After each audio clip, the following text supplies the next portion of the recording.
Okay, بسم الله الرحمن الرحيم. waxaanu bilaabaynaa topican kaga hadlayno soo jeedinta qaabka ugu macquulsan ee ardaygu uu ku horumarin karo waxa la yiraahdo ama ku kordhin karo aqoontiisa xagga wax akhriska. Waxaan filayaa topican inuu yahay topic aad iyo aad muhiim u ah. caqabada ugu badan oo ardayda haysatana ay tahay hadday noqoto dhanka wax akhriska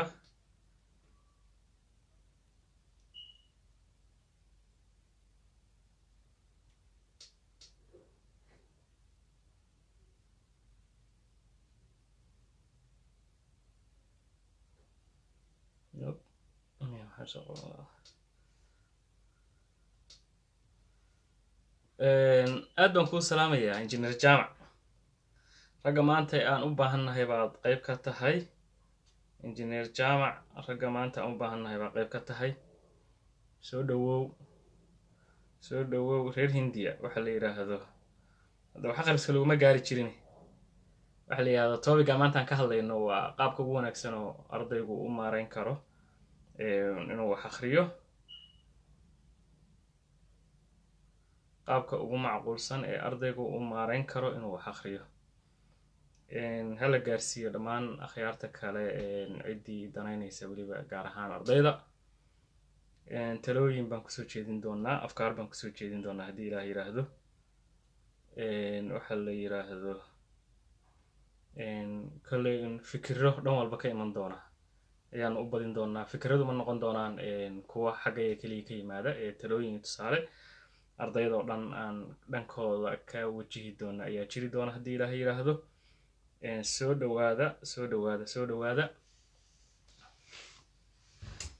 soo dhawaada dhammaan akhyaarta. waxa la yiraahdo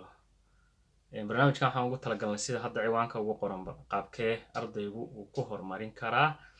waxa la yiraahdo wax akhriska waa shayga ugu muhiimsan. ardayda caqabada haysata ugu badan waxaa ka mid ah ardayga marka uu imtixaanka soo dhawaado kaliya inay akhriska awoodda saaraan. imtixaanka markuu dhamaadana ardaygii uu ilaawo wixii uu soo qaadanayay waxa la yiraahdo waxa uu soo dhigtay sanadkii la soo dhaafay, hadday noqon lahayd semesterkii la soo dhaafay, hadday noqon lahayd termkii la soo dhaafay. marka caqabadahaas si looga hortagi lahaa ayaanu waxa la yiraahdo insha Allah gorfayn doonaa. talooyin baan ka dhiiban doonaa. waxa la yiraahdo fikiraan isaga keeni doonaa. hadday jirto waxa la yiraahdo cid talooyinkan wax ku darsanaysa waan soo dhaweynaynaa, waan invite gareynaynaa hadday jirto cid waxa la yiraahdo talo iyo tusaale ku darsanaysa topiga. waxa ugu muhiimsan hadda aan rabo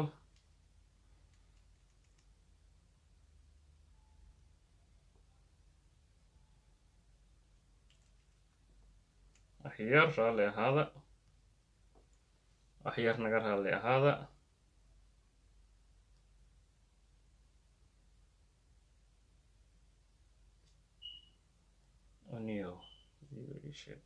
waxyar raalli ahaada.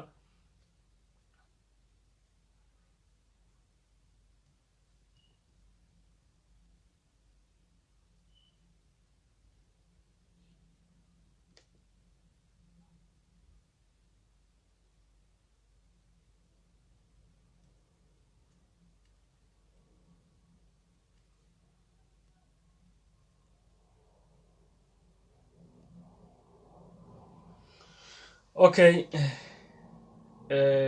waxaan aad u daneynayay ninka la yiraahdo barnaamijkan aan ku marti qaadnay aqoonyahan la yiraahdo Cabdirasaaq Nadaara oo jooga dalka Philippines. waxa uu bartaa oo maadada masterta ku diyaariya heerka labaad ee jaamacadda koorso loo yaqaano amaba la yiraahdo education management oo ah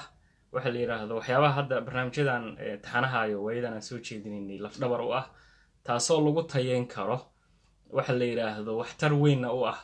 in aqoontayada la gaarsiiyo heer waxa la yiraahdo ardayduna ay kun productivity wax ku soo saari karaan inta ka sokow waxaan doonaynaa waxa la yiraahdo kolay dadku ardayda joogta Soomaaliya way ka duwan tahay ardayda kale oo Soomaaliyeed ee dalka dibadiisa wax ku barata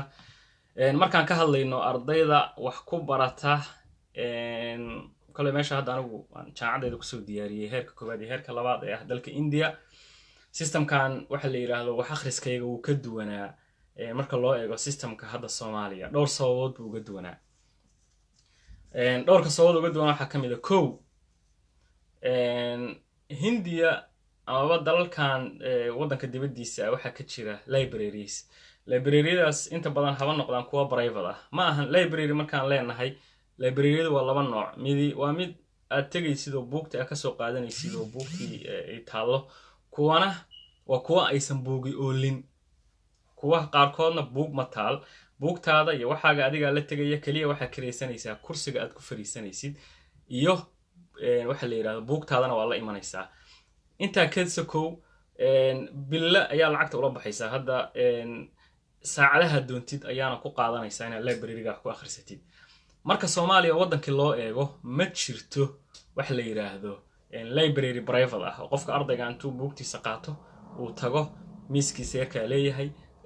khaanada ugu taalo furaha iyo qufulkiisa uu ku xiranayo buugtiisa uu gashanayo saacad allaale iyo saacad uu hurdo ka soo kaco saqdh ha noqoto aroor hore ha noqoto galab ha noqoto barqa ha noqoto uu tagi karo wax ku akhrisan karo qodobka labaad marka qurbaha loo eego iyo wadanka gudihiisa wax kale ku kala duwan yihiin qurbaha waxa laga yaabaa ardayga wax baranaya inuu kaligii degan yahay guri ardayga wax baranaya waxa suuragal ah kaligii inuu guri degan yahay qolka uu kaligii degan yahay u saamaxaysa in miiskiisii computerkiisii adeegiisii environment ahaan deegaanka uu degan yahay inay u saamaxaysa inuu wax akhristo asaga oo deegaankii uu degan yahay ardayga qurbaha ku baranaya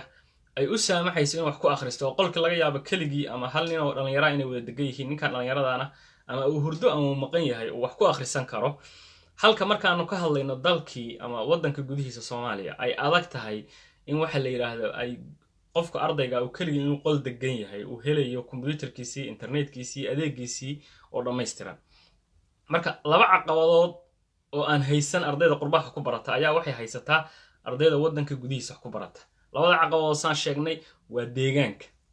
deegaanku waa qaybta ugu muhiimsan qofka meesha wax ku akhrisanayo waa inay noqotaa meel degan sharqan yar qofkaasi wax la yiraahdo focuskii ama awoodii uu saari lahaa inuu wax akhristo ayay luminaysaa qofkii ayuu luminayaa waxa laga yaabaa qof baa soo galaya qof baa baxaya gurigii qof baa la hadlaya qof kala imanaya mid kala alaab qaadanaya mid mobile la ag fariisanaya way ku adag tahay ardayga inuu imtixaanka diyaariyo wax akhriyo taa marka waxay sababtay waqtigii anigu aan dugsiga sare dhiganayay waxaan xasuustaa waxaanu ahayn ka arday ahaan masaajidkan wax ku diyaarin jir waxa filayaa wili haddadaan xataa inay jirto in ardayda qaarkood masaajidada ay ku diyaariyaan waxa la yiraahdo imtixaanada markay soo dhawaadaan gaar ahaan ardayda dugsiyada sare ma garanayo ardayda jaamacadaha hadda inay ayagu laftirkooda systemkaasi isticmaalaan oo ay waxa la yiraahdo imtixaanada ay ku diyaariyaan masaajida marka okay environmentigii wadanka gudihiisii ma saamaxayo waxaan kale oo mar aan tan labaad oo aan saamaxayn waxa la yiraahdo ma jirto library private ah ardaygii intuu tago 10 saac 5 saac 6 saac u fadhin karo tusaale ahaan ana markaan bilaabayay waxa la yiraahdo maadadeedii degree-ga India waxyaabaha aad kan ula yaabay waxa kamid ah rag iiga horeeyay meesha jaamacada dhiganaya wax baranayay waxyaabaha kala kulmi jiray waxa kamid ah waxay oran jireen 8 saacadood oo xiriir ah ayaan wax akhrinayay oo waxaan fadhiyay library aad waxay ilaahayd wax la yaab leh oran jiray how 8 saac oo xiriir ah sidee qof intuu meel fariisto buug qaato u akhrin karaa laakiin waxaan ogaaday markii aniga ay qabsatay imtixaankii la gaaray ku sugayaan wax la yiraahdo 8 maado 9 maado diyaarintooda in ay khasab kugu tahay inaad nafta khasabtid fariisatid waxa la yiraahdaa wax akhrisid haddaba waxaan idin siinayaa talo laba talo oo aad iyo aad muhiim u ah labada talo waa laba talo oo siiyay macallin aan tuition ka dhigan jiray oo oday professor aha professorka waxa la yiraahdo waxa uu dhigi jiray maadada la yiraahdo chemistry-ga afar qaybood ayadoo ah baan ka dhigan jiray haday noqon lahayd organic chemistry inorganic chemistry physical chemistry iyo general chemistry laba talo oo aad muhiim u ah uu siiyay labada talo waa ku liibaanay labada talo ka arday ahaan waxay iga anfacday degree-gaygii sanad koowaad xilliga ahaa inaan labadii sano oo ku xigtay iyo mastertaydiba aan wax la yiraahdo si nadiif ah oo wax la yiraahdo xataa even ay kaliftay in wixii aan waagi degree-ga hadda aan qaatay hadii maanta wax laga weydiiyo aan xasuusto maskaxdaydana wax la yiraahdo ay ku jirto qodobka ugu horeeya uu igu yiri waxay ahayd markaad wax akhrinaysid ka hor intaadan wax akhriska bilaabin waa inaad waraaq soo qaadataa paperwork waa inaad qortaa imise maado ayaan rabaa maanta in akhriyo okay maadooyinkaan akhrinayo maado kasta imise chapter ayaan ka akhrinayaa u fiirso maadooyin saddex maado afar maado shan maadaad jaamacadda ka dhigataa waa inaad marka koowaad isweydiisaa imise maado ayaan horta maanta rabaa inaan akhriyo laba maado hal maado okay hal maadaan rabaa inaan akhriyo halka maado oo aad rabtay inaad akhrisid waa in maadadaas wax la yiraahdo inta chapter oo aad rabtay inaad ka akhrisid waa inaad calaamadsataa tig meel ku qorataa okay afar maadaan rabaa inaan akhristo waxa la yiraahdo afarta maado oo aan rabo inaan akhriyo waxa la yiraahdo waxaan u baahanahay afarta maado in ama halka maado chapterka aan ka akhrinayo chapterka noocaas weeye chapterka marka imise saac buu igu qaadan karaa wuxuu igu qaadan karaa 2 saac 3 saac 4 saac whatever inta saacadood kugu qaadan kara marka wax la yiraahdo waa inaad qorshaysaa qorshaha marka saacada ay ku qorshaysan tahay chapterka akhrin lahaydna uu ku qorshaysan yahay maadada akhrin lahaydna ay ku qorshaysan tahay saddexdaas waxa la yiraahdo waxaan ku soo darayaa Cabdirasaaq ayaa markaad qorshaysid aan iraahdo ardaydu dadku waa laba nooc anigu noocaan ahaa qaabka aan ahaa baan sheegayaa qaabka anigu aan ahaa waxay ahayd waxaan sameyn jiray ama qaabkaan anigu ula macaamili jiray waxay ahayd dadka waxaan ahay qoraalka wax ku xifdiya ama markay wax akhrinayaan way adag tahay intaan buug soo qaado inaan akhriyo buugga laakiin shakhsiyan dabeecad ahaanteeda waxay ahayd waan qori jiray waxaan soo qaadan jiray A4 paper A4 paper kan soo dhigan jiray waxa oran jiray chapterka noocaas tusaale ahaan chemistry-ga kale markaan ka hadlayo chemistry-ga maanta organic chemistry baan rabaa akhristo carbohydrate baan rabaa inaan wax la yiraahdo chapterkaasi aan ka soo jeesto carbohydrate horta marka hore aan qoro waan qoraa chapterkii baan waxaan u kala jajabiyaa 4 5 6 topic lixda topic oo markaan chapterka u kala jabiyo topic kasta waa qoraa marka topicii wuxuu noqonayaa ama ii noqonayaa halkii topic 14 dhahay afan page iyo bar laba page topic markaan dhameystiro topic 1 waan dhameystiray waxaan qaadan jiray marka wax la yiraahdo book waraaqdi waa akhrin jiray taasi marka waxay qaabkan anigu u manage garan jiray marka wuxuu yiri qorshayso time-ka wax ku akhrinaysid qorshayso chapter-ka akhrinaysid qorshaysto waxa la yiraahdo maadada akhrinaysid kadib marka tan ugu muhiimsan intaaba ka muhiimsan waxa weeye focus-ka wuxuu oran jiray qol cidla ah kaliya gal halka ama library ha noqoto ama gurigaaga ha noqdo hadii gurigaaga wax ku akhrinaysid fadlan wuxuu oran jiray waxa ku jeesataa darbiga teleefankaaga silent gali gariirka ka saar iska fogee time-kaaga ku qorshaysan yahay waxaad garanaysaa xilliga break qaadanaysid tusaale ahaan waxaad tiri chapterkaas akhrinaya 4 saacadood baan rabaa inaan chapterka u fadhiyo maanta aan ka soo jeesto oo maadadaas 4taada saac waxaad tiri waxaan qaadanayaa 4 saac 4 break naftaada ha cadaadin sababtoo haday cadaadisid energy ba isticmaalaysaa maskaxiyan energy-ga ma ahan kan physicalka body-ga maskaxdu markay shaqeynayso waxay isticmaalaysaa energy qofku uu daalayaa hurda qabanaysa maxaa marka sameynaysaa buu yiri 4 break baa sameynaysaa 4 break break kasta 15 daqiiqo noqo that means saacad kasta 45 daqiiqo wax akhri waa simple way 45 daqiiqo akhri break qaado jooji koob shaaha ku dhufo teleefankaaga soo qaado fiiri WhatsApp Facebook iyo WhatsApp iyo wherever iyo social media wixii aad isku refresh garan kartid refresher qaado telefoonkii haddana halkiisii ku celi 45 minutes kadib kala bilow 45 daqiiqo marka afartaadii saac waxaa u kala qorshaysay breakyo ayaa u kala qaadatay each break 15 minutes laakiin waxa ugu muhiimsan baa wuxuu yahay concentrationka waa shayga ugu muhiimsan marka waxaan ka faa'iiday qodobka aan ka faa'iiday ka sokow qorshaynta inaan qorsheeyo maadada aan akhrinayo chapterka aan akhrinayo saacadaha aan u baahanahay iyo breakyada aan qaadanayo inaan manage gareeyo waxa ka sii muhiimsanayd in aadan wax distraction ah aysan kugu iman wax waxa la yiraahdo caqabad kugu noqda oo focuskaaga ama waxa la yiraahdo qaabka wax u wajahaysid ka jahwareeriya okay taa marka waxay keenaysaa taa marka aniga waxay ii fududeysay waxa la yiraahdo inaan si fudud waxa la yiraahdo waxbarashadeedii barnaamijkayga ku sii wato marka darbiga ku jeesatay cid kugu sharqamaysa male telefoon kugu soo dhacaya male waxay ka fududeynaysaa marka maskaxdaadu inay record garayso amaba ay duubto waxaan maxaa marka kale loo baahan yahay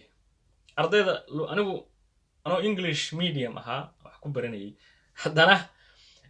laba qorshaan sameyn jiray run ahaantii dadku waa laba qaybood qofna dadna ardaydu waa laba qaybood ardayna waa arday talented ah sababtoo ah macallina waa soo noqday ardayna waa soo ahaa ardaydu waa laba nooc arday talented ah aan buug la'aan hadduu doono jaamacadda imanayo waxba aan qorayno fahmayo oo wixii record gareynayo maskaxiyan ku duubay imtixaankana dhibco fiican keenay iyo arday hard worker ah ardayga hard worker-ka ah waa ardayga awood geliya aadka wax u akhriya naftiisa buush gareeya anigu waxaan ahaa ardayda naftooda buush gareysa wax akhriya dhiba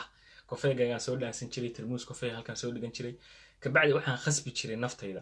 English medium anigoo ah ma aaminaysaa anoo English medium oo Hindiya jooga ayaan wallahi waxaan sameyn jiray marka aan chapterkii waxaan saa idin sheegay waxaan u kala jabin jiray 4 ama 5 topic oo yaryar topic kasta ama sub topic kasta waxaan sameyn jiray marka aan English ahaan u qorto oo aan akhriyo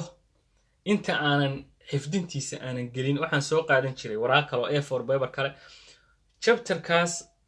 luqadda kelmad ayaan u turjumi jiray Soomaali ahaan ba haddana u qori jiray Soomaali ahaan ba u fahmi jiray waxaan muxuu yahay horta wuxuu yahay bal horta luqadaada ku faham waxa intaada xifdin bal horta waxaan faham wixii markaa fahantid oo wixii ay ka dhaadhacdo oo aad ogaatid waxa la yiraahdo reactionka hydrogen iyo chlorine markay isu tagaan inay noqonayaan hydrochloric acid oo meesha acid ka soo baxayo tanna marka hore hydrogen ah hewa ahayd chlorine oo liquid aha marka la isu geeyo oo acid ka soo dhex baxayo markaad ogaatid kadib English ahaan waxaaga u akhriso simple way wixii Soomaali ku faham sababta English waa just language laakiin wixii inaad fahantid baa muhiim ah ana marka waxaan sameyn jiray Soomaali ahaan baan ku qoraa Soomaali ahaan taasan ku fahmaa 3 jeer 4 jeer baan waraaqda A4 ta akhriya kadib halkaas iska dhigaa anoo fahansan wixii baan ta English ka soo qaadan jiray kelmad kasta markaan dul marayo maskaxdayda ay qaban jirtay sababtoo ah kelmadahan English ka aan akhrinayo already ayagoo Soomaali ah haya waxaana Soomaali ahaan baan u hayaa hadhow marka maxaa dhici jirtay jaamacadda markii imtixaanka la gaaro imtixaanka aan qorayo waxa ii fududaanaysa markaa oo si fudud ii noqonaysa in aan tacbiiriyo ma qorayo wixii aan ma qori jirin the same wordskii igu qornaa waraaqda laakiin waxaan qori jiray oo aan si fudud u qori jiray waxa la yiraahdo tacbiir kelmada English kuwii hore xataa waa ka tagi jiray kelmado aniga iskayga ah baan qoran jiray taa marka waxay fududeyn jirtay ilaa maanta ay fududeysay any chapter ama anything oo la xiriira ama microbiology ha la xiriiro ama genetic ha la xiriiro ama chemistry ha la xiriiro haddii hadda qofka i weydiiyo waa ii fudud inaan Soomaali ugu sharaxo ma ilaawin waxa inaan ilaawina keenaysa waxa weeye wixii waan fahmay horta intaan xifdin booksh inaan noqotid muhiim looma baahna sababta booksh markaan noqotid that means bookgi baa xifdiday sababta hindiya wax common ah bay ka ahayd in booksh qofka noqdo hindida oo kale way u fududeed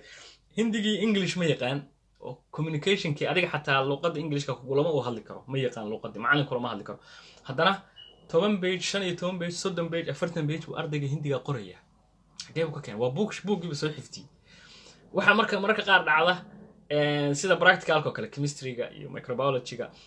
asagoo top keenay su'aalaha vivada ah markii afka laga weydiiyo oo la dhaho tacbiiri waxaan maxay yihiin waa ku adagta ardayga caqabad bay ku noqonaysaa taa marka si lamid ah ardayda Soomaalida waxaan aad iyo aad ugu dhiirigelinayaa waxaan aad ugu dhiirigelinayaa horta inaan fahno ardayda aan macallinka u ahaa waxaan always ku oran jiray war horta bal waxaan aan Soomaali ku fahno cabdisaaq soo dhowow maxamed walaale waa dhawahay waan ku salaamay raaliga ah niyo waxoogaa waa soo dahay dhib ma lahan cabdisaaq dhib ma lahan marka qodobada aan ugu muhiimsannahay ingiliishku ma ahan luuqad ingiliishku ma ahan aan dhehe cilmi ingiliishku waa just a language waa luuqad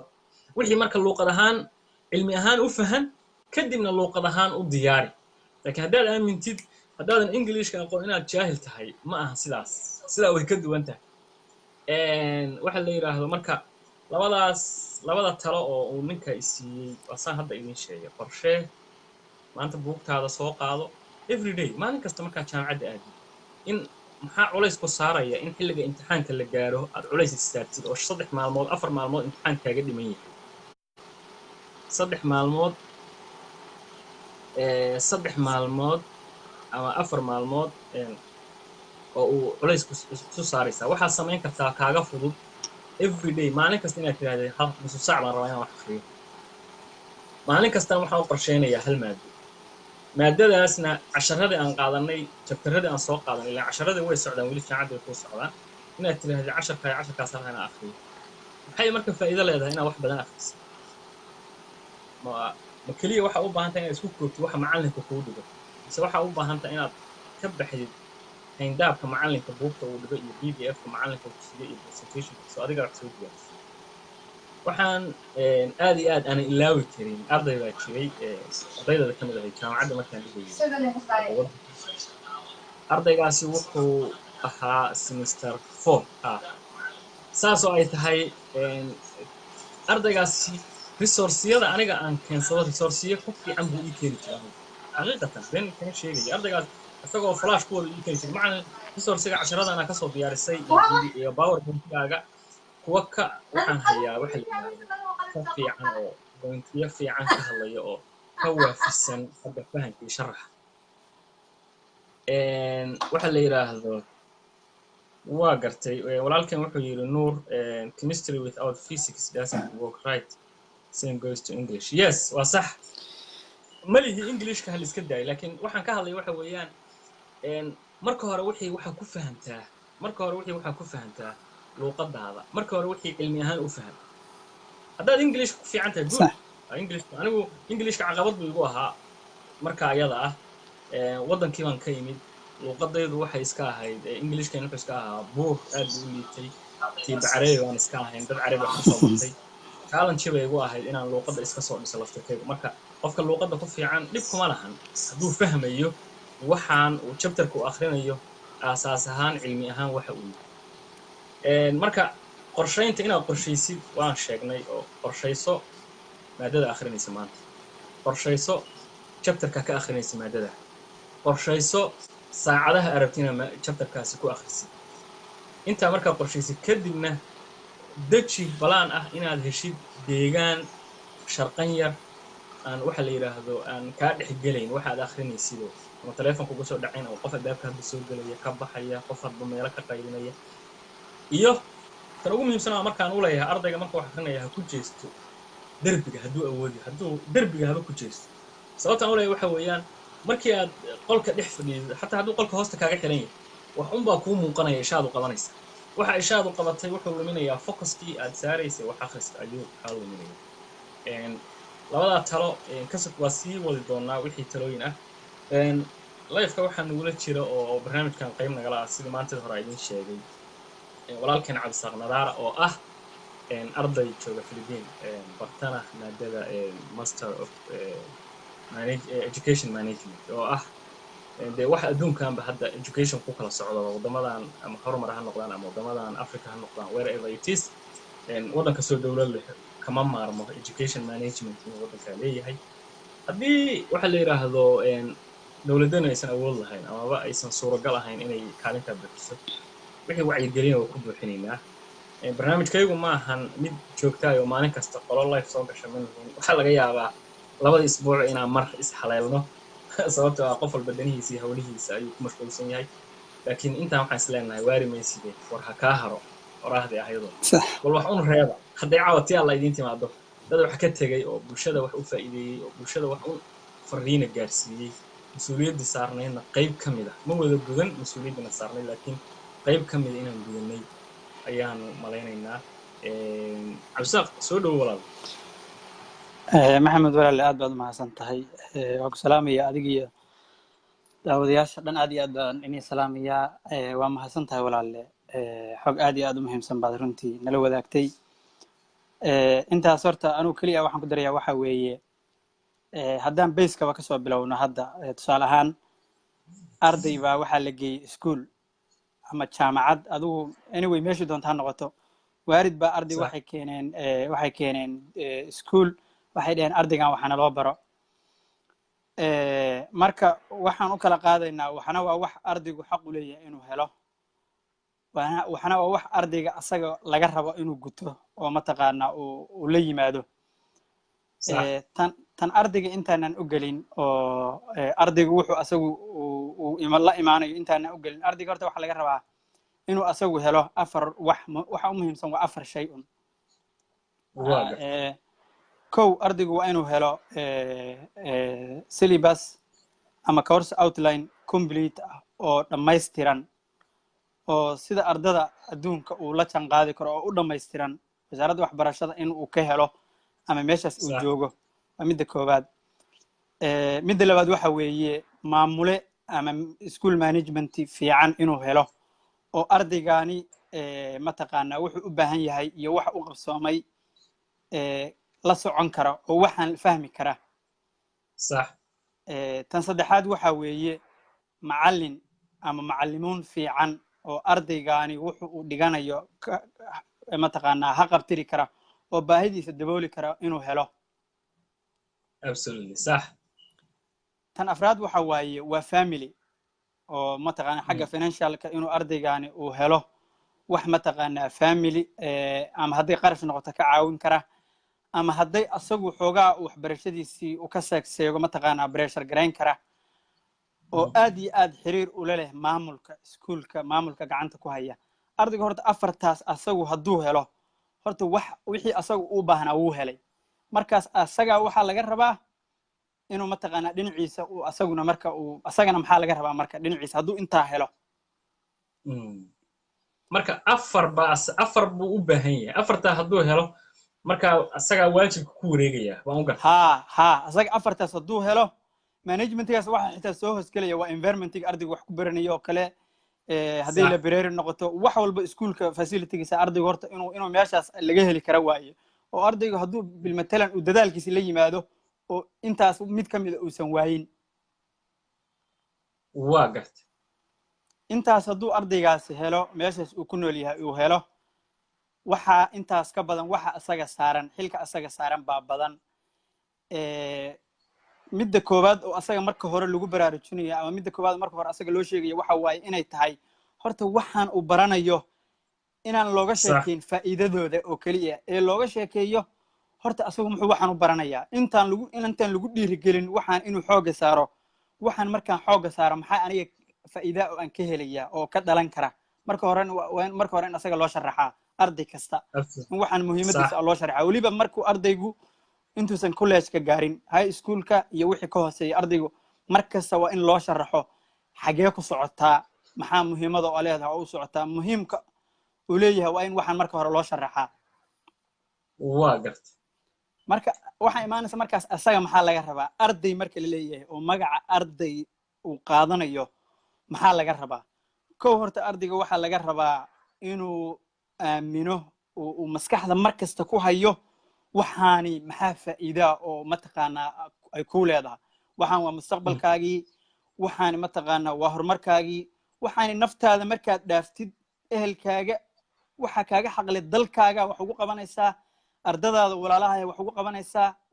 kow horta waxaani inuu mataqaanaa imtixaan inuu baaso iyo inuu shahaado hele iyo intuu xagga iska dhigo waxa waaye main pointiga koowaadi waa maxay oo ardaygan u dadaalaya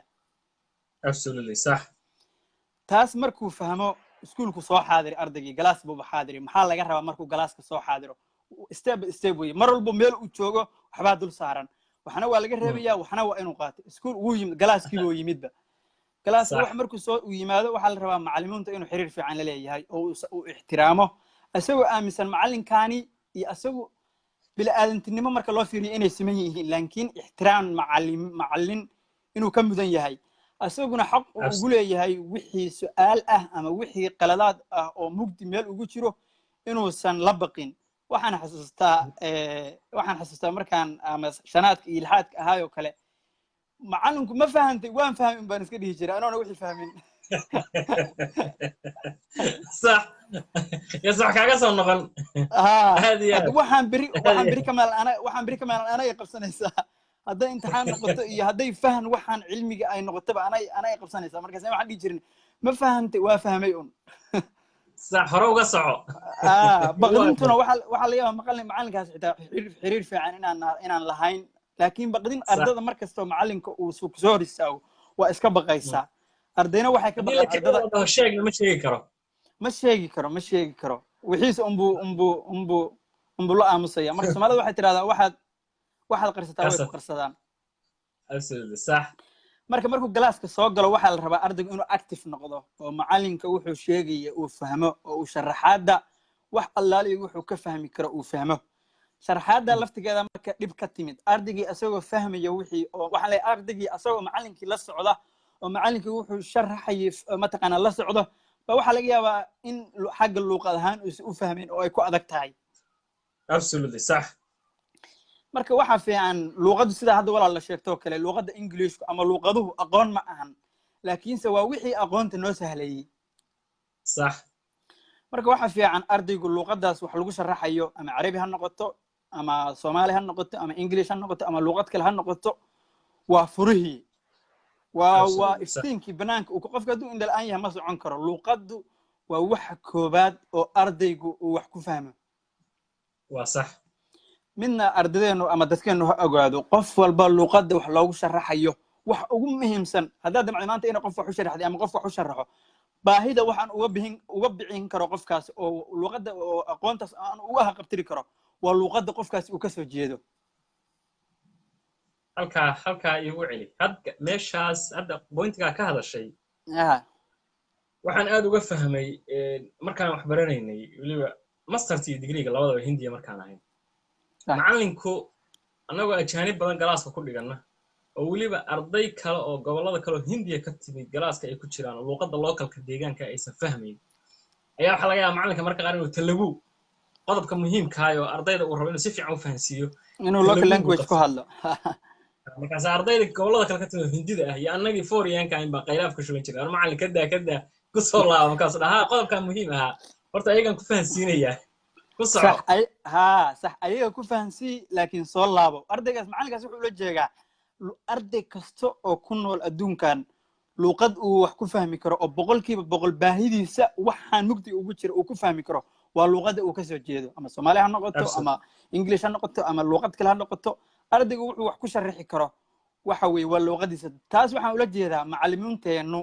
ardadeena markay wax u sharaxayaan English markay wax ku sharaxaan boqolkiiba 90 Soomaali si fiican ha ugu sharaxaan oo waxaani ardaygu intaan Englishka kaliya ku soo koobine luqadooda hooyo aad iyo aad ha ugu sharaxaan sidoo si fiican wax ugu fahmo oo dhowr eray oo micno hal eray tusaale ahaan dhowr micno oo uu leeyahay waa inaad keento waxa laga yaabaa eray inaad English uu sheego macallinku hal micno oo Soomaali uu ku garanayo ardaduna waxa laga yaabaa eraygaas inay ku kalaan marka erayaal badan oo Soomaali ah oo la mid ah inuu macallinku ardayga wax ugu sharaxo ardaduna waxaan ka codsanayaa haday wax ardayga hadda ay maqlayaan inaysan biqin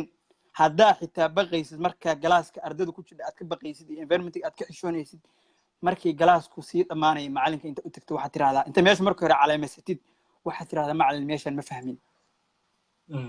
صح macallinkuna waa inuu u sharaxo taas waxa way marka waa ardaygu horta kow inuu waxaan sharaxaada uu boqolkiiba boqol dhagaha siiyo hadduu telefoon haysto iyo hadduu saaxiibkii kursiga la fadhiyo ula sheekaysanayo inuu iska joojiyo inta sharaxaad socoto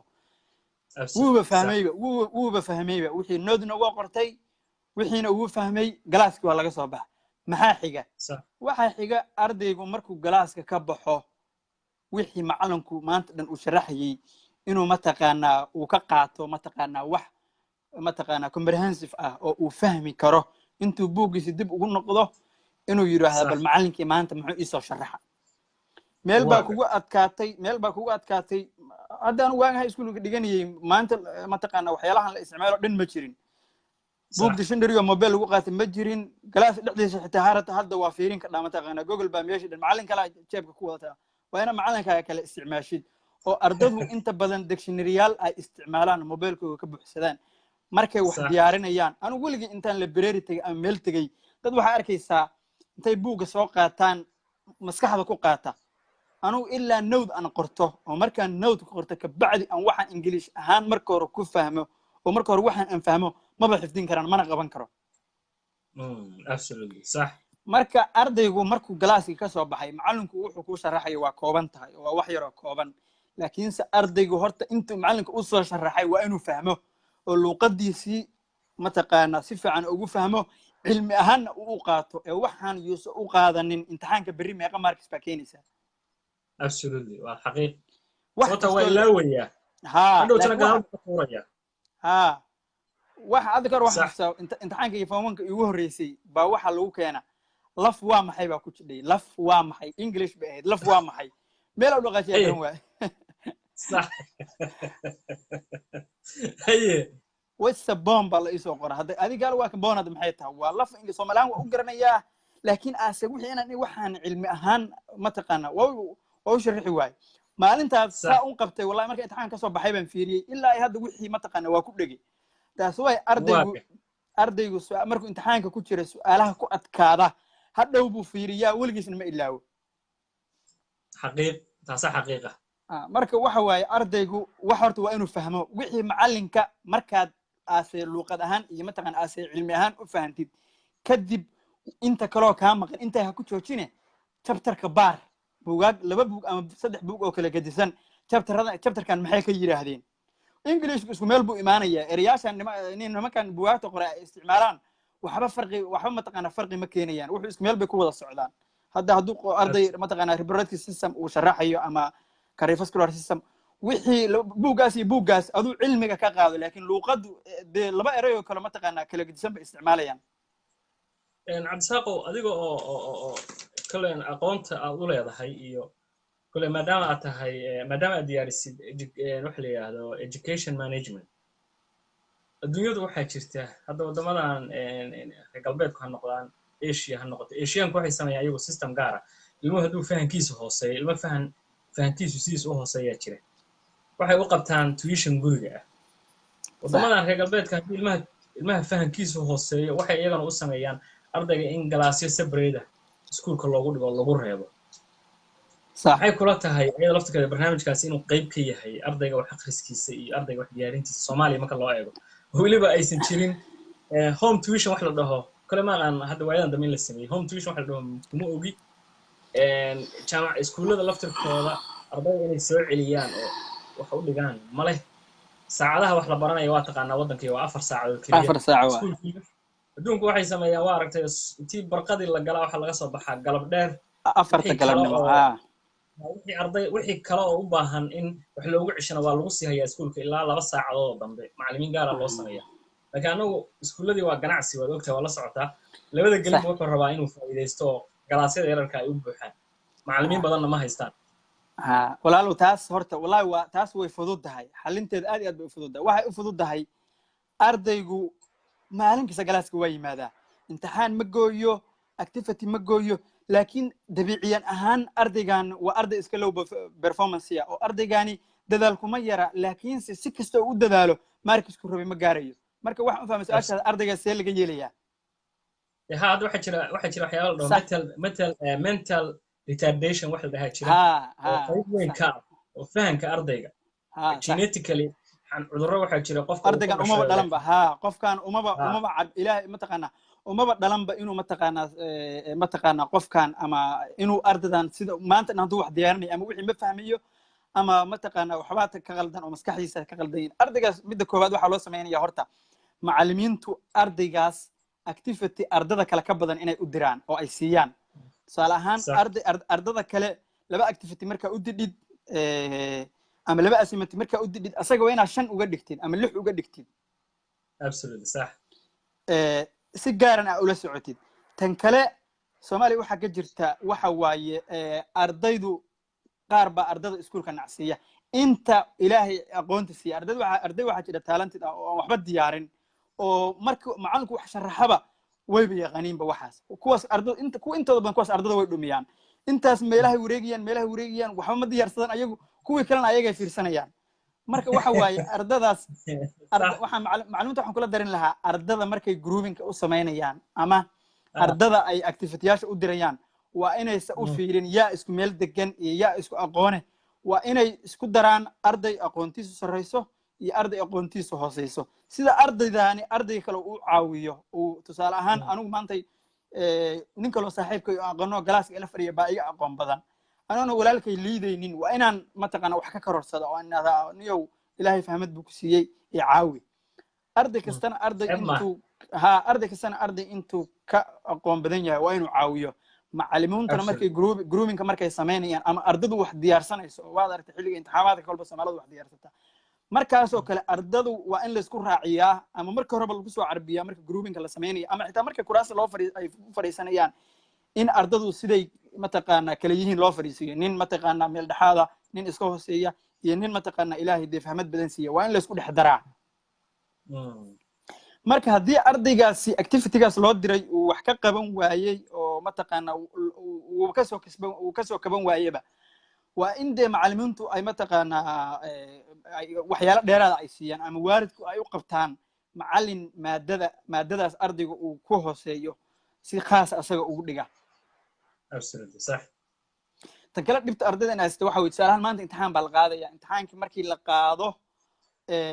mid baa wuxuu keenayaa dhibco hoose mid baa wuxuu keenayaa dhibco sare waxaa la rabaa macallinku imtixaanka waraaq ka mid ah oo mataqaana su'aalihii kaliya ku qoran yihiin intuu markii imtixaanka resultiga uu siiyo intuu galaaska la yimaado inuu u sharaxo imtixaankii uu dhaho taas maxaa ka dhigteen saasaa ka dhigteen saanay ku saxsan tahay taas qalad bay ku ahayd taas maxay ka dhigtay saan qalad bay ku ahayd imtixaanka waa la qaadaa ardaygii wuxuu saxay wuxuu qalday ma kala yaqaan waraqiisa un baa loo keenaa dee qaarna way u saxsan yihiin qaarna way ka qaldan yihiin marka intii qaldanayd waa in macallinku si generaala imtixaanka markuu qaado markuu jawaab inuu resultiga uu bixiyo kadib inuu casharkaas ardada ayaga dhan ay wada hayaan jawaabtiisa iyo su-aashiisa absolutely صح tan kale waxa waaye ardaygii markuu wuu diyaarsadayba oo mataqaana wixii wuu fahmay time management baa meesha jira time management waa wax ugu muhiimsan ardaygu samayn karo ardada dalka joogta maanta wixii loo soo tusaalahaan 10 maad hadday maanta qaataan gelinka dambe way diyaarin karaan 4 saac 4 saac kaliya bay meel aadaan waxa soo haday waxa waaye waa 20 saac 20 saac in ay family u shaqeynayaan in ay danahooda ay khaaska ay sameeysanayaan 5 saac ka dhigba 15 saac oo kala u soo hadhay 15 saac qaar waaba hurdaan bahamiinki aduu 6 saac oo ay wax ku diyaarsadaan way heli karaan صح absolutely صح anaka og maadooyinka loo soo dhigo inay yar yihiin oo wax aad u yar ay yihiin ba waxa la rabaa ardaygu inuu isku koobin waxaan macallinka u soo dhigay wuxuu macallinku u soo dhigay meel dhigo si fiican u fahan haddana chapterka raadi oo aqoon dheeraad fiiri waxaan kaloo ardayda ku codsanayaa maadooyinku isku mid maahan maada adag maada jilicsan maada ardayga mataqaana uusan diyaarinba waxaad ka bilowdaa maadada kuugu adag صح maadada kuugu adag inaad ka bilowdid faa'iidooyin badan baa ku jira midda koowaad waxa weeye marka aad wax diyaarinaysid oo time management horta waa inaad leedahay timekuna uu kaa go'an yahay oo aadan bedelin haddii wax dee arrin khatar inay ku timaado wax aad ka fursan weydo inay yimaadaan maahane timeka waa inaad ku xisaabtantid sidoo qofku dee mataqaanaa noloshaada inay ka mid noqoto qofkuna hadduu timeka ku xisaabtamo oo uu wado bil haddaa wadid waa iskala qabsanaysa adoo iska diyaarsaday oo waxaaga adoo iska wada arkaysaa waa inaan fadhi ku dirin lagaaga yeerin ha waa in de mataqaanaa marmar dhifoo dee mataqaana wax ku caajisay ha laakiin xilliga la gaaroy xilliga wax diyaarsanaysid waa inay number 1 ku tahay gacanta midig inaad ku qabsatid wey marka timeka markaad samaysatid oo ardaygu timekii samaysto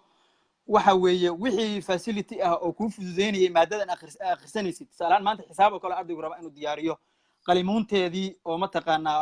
ardaygu inuu soo qaato waraaqihii uu mataqaanaa uu isticmaali lahaa inuu soo qaato buugaag badan oo chapterskaas uu ku sharaxo oo mataqaana buugaag badan oo chapterskaas sharaxaysta waa inuu soo qaato maado kale ha aadin ilaahu rabbiyow 5 beri ha kugu qaadato inaad chapterkaa dhamaysid laakiin adoodoo kii wadaa biology baan aadaya iyo diini baan diyaarinaya iyo mid kale aadaya horta tan baa mid meel kuu taala tan marka hore si fiican mataqaana u dhamaystir tan markaa dhamaystirtid wixii kuugu xigay aad maadooyinka kuugu fudud ha kuugu dambeeyaan ardaygu hadduu markuu iskuulku la bilaabo uu saas la bilaabo ardaygaas waa guulaysanaya asagoo waxba aan welwel haysan oo iska mataqaana revisionkiisa iska akhrisanaya baadhow imtixaankiisa xaadiraya sax marka mid kale meesha taal walaal mid kale oo meesha taal waxa waaye familku ama waalidkeenu imisay ka qaadan karaan mataqaana ardayga horumarkiisa markaad akhridid buugaagta oo mataqaana xiriirka waalidka iyo mataqaana school managementiga xiriirkooda marka la fiirinayo qaar baa waxay qorayaan ardaygu maba noolaan karaba waalid la'aanba ama maba jiraan arday waalid la'aan oo arday nooma imaadeen haddaan waalidiin uusan jirinin waalidkuna marka waalidku laga fiirin mayo dhanka qarashku waa waxa ugu muhiimsan laakiinse waxa weeye qarashkan aad bixinaysid ardaygaagu ma u qalmaa oo ardaygaani wixii outputka ka helaysid inputkaaga ma la egyahay qarashkan laga qaadayo ma la egyahay taas waxa waaye waalidku inay xiriir toos la leeyihiin macallimiinta iskuulka inay xiriir toos la leeyihiin haddii waalidku salaan aabe uu nin darawala yahay ama nin meelahaas ka shaqaysan yahay adeer waa inuu booska ku wareejiyaa oo adeer permanent meesha u ah waa inuu wiilka ama gabadha ama qofka wax u dhiganaya uu yiraahdo adaa mas'uulka ah marka ardayga maxaa laga rabaa marka koobaad uu ardaygu imaanayo waa in form loo dhiibo la yiraahdo formkaasi waxa ku buuxisaa magacaaga qofka ka mas'uulka ah meesha laga helayo haddii aad goysid numberka laga helayo oo number sax ah waliba ardayga sometimes qaar baa waxay qoraan number beene waxa fiican ardaygu markuu galaaska imaanayo in waalidku uu la socdo oo uu yiraahdo wax allaaliyo wixii ardaygan qusay aniga ha lagala soo xiriiro oo derbiga uu ku dhagan yahay waalidka magaciisa saddexan iyo ardayga uu dhalay magaciisa maanta wiilkii waa gooyey waalidka wac ardayga maxaa ku haddaa wiilka qor haddaa marka hore aad ardayga number ka haysid sidaad ardayga u ilaalaysid marka hore oo mataqan ardayga uusan jab dareemin marka hore ardayga la xiriir arday hebel maxaa kugu dhacay wuu xanuunsan karaa family problem ba imaan karaa hadduu yiraahdo macalin ama hooyo xanuunsato caawinayay ama anigiiba maanta xanuunsaday ama wuxuun baa si ah hadda ardaygaas cududaar buu leeyahay laakiin haddii ardayga telefonka kaa qaban waayey ama ardaygii la waayo markaas xaq waxaa ugu leedahay inaad waalidka toos ula xiriirtid hadda waalidka hadduu yirahdo ka waran boosaasan jooga gaari baan wada ama yirahdo war xamar baan gaari bardhaan sii wadahayo meel baan xaggaasan kusii socdaa kama warqababa wiilkii absolutely waa in markaa qof kale oo booskiisi buuxiya waa in isaga laftirkiisa uu qorsheeyaa war anigu leema helayo laakiin waxa waaye qofkan baa mataqaanaa ama waa walaalkay ama waa hooyo ama waa adeer qofkaana booskayga ii jooga oo wiilkayga hadduu wax sameeyo ama gabadhayda halkan igala soo xiriira lama rabo inuu waa gooyo keliya inaad waalidka u sheegtid waa inaad markiska ardayga u sheegtid oo waalidku ilaa khayr iyo sharba waa inaad la wadaagtid maalintu baasana dhibciisa xitaa waa inaad sheegto tiraad ardaygaagii maanta wuu dadaalay dhibcahaasu keenay ardaygaagii dhibcaha saasu keenay mataqaanaa wuu dhacay saam weeye ardaygaagii tan kaloo dasalkeena aad ugu yar waxa weeye activity-ga ardada la siiya waa boqolkiiba 2 anigu aaminsana wuu soo imaanaya ma sameeyaan waana wax keli ah oo ardaygu ma ogtahay uu wax ku fahmo oo ardaygu wax ku waxeeyo chapterka ina ardada intaad u timaadid oo grouping samaysid aad chapterka dhex dhigtid oo tiraahdo chapterkan maanta ka dooda hadhowna aad u sharaxdid ardaygaas waxba markaas ma u baahna asagoo fahansan ba hadhow chapterkii ama ba meesha u saaraysaa laakiin imtixaan baa laleeyahay xitaa kuwiis lama siiyo wax yaraa loo sharaxa 45 daqiiqo waxba arday waxba kuma fahmi karo hadda ogow 45 daqiiqo 20 daqiiqo kamid waa fariisintoodi attendance oo mataqaana qaarna waa la xaadirinaya waqtiga intaas attendance-gana waa 5 daqiiqo adigu 30 daqiiqo waxa qaata may 25 daqiiqo waxa qaata waxaas 20 daqiiqo macalinka 30 daqiiqo laba sadar ugu qoraya ardaygaas marka arday adduunka wax si fiican mataqaana dee wax uga soo bartay seebuu ula jaan qaadaya walow dee anagu waxyaalaha qaarkood aan caqabada naga haysano dee dawlad mataqaanaa waxaas mataqaanaa caawisa aysan jirinin marka waxaan macallimiintu kula dardaarmi lahaa haddaan hadda macallin soomaali anigu aan arkano ilaahay naf ii daayeen aan u sheegi lahaa ama maamule ardayda activity badan siiya ardayda waxa aad u sharaxaysiin ha ka badnaadaan waxa ayaga u diraysiin ardayga waa inaad bartid inuu wax soo jeedin karo cabdisaaqo activity badan in la siiyaa kula ta anigu waxa laga yaabaa anigu 2005 baan dugsiga sare ka graduate gareeyay oo dhammeeyay igu dambeysay form 4kaygu waxyaabaha caqabadaha jira waxaa ka mid ahaa weliba form 4 kaliya ma ahayne ilaa galaasyada ka hooseeyey in jabtarada qaar iyadoo aan la buuxin waqtiga iskuulka uu dhammaan jiray oo jabtarada qaar waxa weeyaan aan xaqa u lahayn inaan dhigano annagoo aan dhigan waqtiga nagu dhammaan jiray marka activity tira badan goormaa la siin karaa ardayga waxaa la siin karaa activity tira badan markii casharadii mandatoryga ahaa oo khasabka ahaa inuu ardayga qaato loo dhameeyo sanadkaas siyadkiisa uu dhammaysto jadwalkiisii ayaa loogu dari karaa laakiin casharadii baan dhammaystirnayn ma aqaan bay gadaashay wax isbedeleen wax weyn ma aaminsan wax weyn inay isbedeleen walaal waxaan jirin kala sarreyn baan jirin isla xisaabtan baan jirin macalinka hadduu arki lahaa ardayga markii macalinka loo keeno ardayga macalinka wuu qarta macalinkii maamulihiisa waa inuu la xisaabtamaa maamulaha waa inuu la xisaabtamaa qofka wasaaradda waxbarashada ka socda wasaaradda waxbarashadu waa inuu la xisaabtamaa mataqaana wasiir ku-xigeenka waa inuu la xisaabtamaa wasiirka waa inuu qof ka sarreeya oo dowladda waa inuu la xisaabtamaa hadda meeshii waxaan jirin qofkan macalinkaani markuu rabo waa goynaya midda kale aan la yaabo waxa kamid ah war ardayga markuu gooyo waad qaylisaan oo waxaad tiraa arday hebel maanta waa gooye macalinta markuu gooyo ardada xaqoodi meeda maxaa ardadan macalinka waa gooye maanta war ardadan hebel maanta waa gooye macalinkana xaqiisa hala qaado hala yirahdo macalin aduu maanta waa gooyse maxaa kugu dhacay ila asaga xaq uu leeyahay hada macalinka awood dheeriya la siiyay ardaygiina waa la dulminaya u fiirso macalinka waxa la siiyay awood dheeriya hataa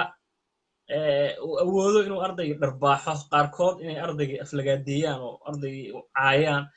marka macalinkii laftirkiisa hadduusan diyaarsanayn see loo helayaa bulsho aqoon leh oo nadiif ah ma la heli karo sababta soo arkay macalin ardayda aflagaadeynaya oo caayaya oo isticmaalaya dee kelmado wax la yidhaahdo macnihii aan habboonayn in qof macalina oo aqoon-yahana uu kula hadlo bulsho lasoo dhisayo hadda u fiirso marka macalinkii markuu noocaa yahay oo ardayda uu aflagaadeynayo macalinkii markii aqoontiisa ay hooseyso macalinkii markuu ardaygii inuu u gacan qaado isku dayayo sababta waxaan xasuustaa macalinna oran jiray galaaska dhexdiisa wallaahi tii hadla saas ka raba sida tinta looga siiyo burkan galaaska idinka kaaga siibaya soomaad garan macalinkaas haddaan dabca inaan su-aal weydiiyo see wax u weydiin karaa waxba lama weydiin waa nin askari ah asagoo hadda seebo wax kusoo bartay ninkaas seebo xitaa wuxuu ceebeynayaa oo mataqaanaa magaca ka dilayaa mataqaanaa haykalkii macalinimo iyo akhlaaqdii macalinimo waayo waad taqaanaa markii mataqaanaa ardadu meelaha dadka ay caayaan ama saas dadka waddada maraya maxay dhahaan war kuwaan macalimiintooda maxay yihiin war macalimiintaan kuu sheegaya macalinka maxay dadku ugu cararayaan waxay adrisi ku aaminayaan inay akhlaaqdu ay bedesho oo mataqaanaa ardada ay bedesho macalimiintuna waxa aad ugu codsan lahaa ardada inaysan barin keliya wax buugga ku qoran in ay baraan akhlaaq wax dhaqan ah waxaan buugga ku qoran keliya maahan sidii arday waxa ula dhaqantaa sidii qof bili aadana oo kula mida qofkan isku mid baaba tihiin ha tusin adna waa sareysaa adna waad hooseysaa si ixtiraam la su-aashiisa u weydii si ixtiraam la uga jawaab macalin banaankan ka soo laabanaya anaa takor macalin baa wuxuu ugu yidhi wallahi haddaa banaanka usoo suuri baan soo aaday wuxuu yidhi haddaa banaanka dib dambe uga soo baxdid buu yidhi shaatiga cadow aa qabtid buu yidhi calaamad baan kaaga dhigaya haddaa mar dambe banaanka usoo baxdid haddaa qaab edbineed ama qaab ardayga tarbiyaneed ma ahan waa qaab caliqsi ah male ta kale weliga ilaan ku dhaarshay maaragtay macalinka hadda tusaale ahaan annaku arday baan soo ahayn macalinkaaga markaa aragtid ardadu kuma faraxdo adoo suuqa maraya xitaa macalinkaaga markaa aragtid waa isgelaysaaba siba adiga dhan u baqaysaaba waayo xiriir fiican baynaa wada lahayn waxaa la rabaa macalinka iyo ardaygu xitaa markay goobaha kale iskugu yimaadaan inay dad mataqaanaa ay noqdaan wada sheekaysan karaa oo waxbarashada markan waxbarasho lama jooge ardaygaaga markaa banaan ku aragtid la sheekayso mustaqbalka maxaa noqon rabtaa waxbarashada see ku tahay dad saaxiibbaan noqda keliya maahan saaxiibtinimadu markaad galaaska aad mataqaanaa aad ku jidhaan keli ah waa in ardayga aad la noqotid saaxiib waayo qof dhan baa kugu aaminay oo waxaa la yidhi ardaygan wax u bar anigu wallahi markaan dalka hadda soo maqlo laba wax bas baan ka naxaa wax kale kama naxo laba wax baan ka naxaa midda koowaad waxa weeye sanad kasta arday baa dhacda hadda ka hore maxmuudo waa kuu sheega ardaygaasi waxaan jecelahay insha allah topiga ku xiga inuu noqdo ardayda dhacda xagee bay ku dambeeyaan sidee ardaygan loo badbaadin karaa kuwii dhacay wayba dhaceene kuwa hadda iskuulka dhiganaya oo aan hubno inaysan dhammaysanayn sidee loo badbaadin karaa waanan aaminsanahay iskuul kasta haddii hadda maanta la tago in laga helayo intaasoo qof oo dhacday haddii la yidhahdo macallin sanadkan intee kaa dhacday wuxuu ku leeyahay 40 maxaa kaaga qorshaysan 40kan waaba dhaceenbe maxaa kaaga qorshaysan kontonka kaloo soo socda maxaa samaynaysaa cabdisaaqo halkaa ku wadatidba halka hadda adaa ku watee waxaan filayaa haddayse xusuustaydu khaldanayn 2014 markaan second yearka jaamacadda ahaa baa collegeka aan dhiganayay nizaam college baa la oran jiray jaamacadda cusmaaniya ayuu hoos tagaa waa jaamacadda uu ka tirsan yahay collegeka markaa waxaa dhacday sanad walba waxaa la sameeyaa ilaan waxay ayagu digital bay isticmaalaan ardayda inta sanadkan dhacday ardayda dhacday oo maadooyinka ku soo laabteen baa waxay noqdeen boqolkiiba 40 iyo maya cafwan boqolkiiba 52 صح maamulkii jaamacadda leeyahay waxa la sidee macquul ku tahay boqolkiiba 52 arday inay boqolkiiba 52 inay ardayda dhacaan xataa 50% ardayda ay noqon waayaan baas ka soo gudub ardaydu way liidan karaan xagga dadaalkooda waxbarashada laakiin waxa lagu qabsaday waxa la yiri maadooyinka lagu liito dhan baa la soo liisti gareeyay maamulka jaamacadda waxa lagu yiri waa inaad iska cadishaan shaqada صح macallimiintii maadooyinkii lagu liitay gacanta ku hayo dhanna waa la caysh macallimiin cusub baa la keenay macallimiintan waxa lagu yiri ardayda uma qishi kartaan oo qish ma siin kartaan at the same time ardayda waa in aysan dhicitaankooda uu sabab uusan u noqon qaabka wax u dhigaysaan oo liita hadduu sabab u noqdo waa tegaysaan idinka xisaabtan baa jira liiska xana ah base hadda sheegaysa صح walaal ardaygu horta haddii 2 arday iyo 3 arday dhacaan macalinka ma taqaana wax markii la baaro horta wax markii dhacaan waa in la baaro haddii 10 arday iyo 15 arday dhacaan qaladku ardada markaas ma leh waa macalinka iyo maamulka iskuulka baa qaladka iska leh waayo dhicitaanka laftigeeda waa in loo fiiriyo numberka dhacay haddii hadda number wax arday dhaca haddii kale macalinku waa inuu ma taqaana wuxuu isku difaaci kara inuu keeno oo uu yiraahdo anigu imtixaankan qaaday wakaas ma taqaana ardaygu intuu ku baasay wakaas activity-gan qaaday wakaas ardaygiina waa in dhinaciisa la wareysaa maxaa ku dhacday hadduu dhahdo anigu waxaan ma fahmin ama macalinkan qaabka uu wax u dhigo ma fahmin numberkuna uu bato taas waa caddaha wax ardaygu ma taqaana qalad uu leeyahay male qaladka waxa iskale maamulka midda kale aan la yaabo waxa weeye war anigu waxa iigu naxinta badan oo aan ka naxo waxa weeye aniga og hooyooyinka iyo abooyinka Soomaaliyeed siday ardadooda wax ku baraan